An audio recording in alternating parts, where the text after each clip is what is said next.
कहानी ऐसे दो दिलों की है जो एक दूसरे के लिए बने थे, लेकिन अपने अपने सपनों की उड़ान में फंस गए।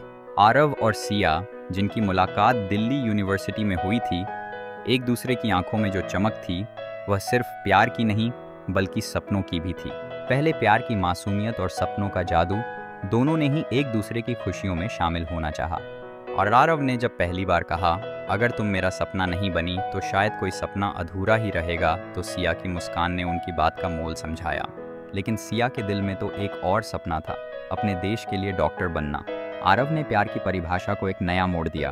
उसने सोचा कि प्यार का मतलब हमेशा साथ होना नहीं होता, बल्कि एक दूसरे के सपनों को समर्थन देना भी है। समय बीता और जीवन ने दोनों को अलग दिशा में ले जाया।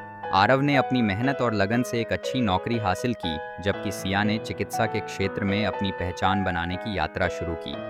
जब एक दिन सिया ने आरव को कहा कि उसे डॉक्टर्स विदाउट बॉर्डर्स के लिए अफगानिस्तान जाना है, तब आरव ने अपने दिल की गहराई में एक सुखद दर्द महसूस किया। उसने समझा कि सच्चा प्यार वही होता है जो एक दूसरे की खुशियों में भागीदार होता है। 2 वर्षों में आरव ने सिर्फ एक पत्र पाया जिसमें सिया की स्थिति की झलक मिली।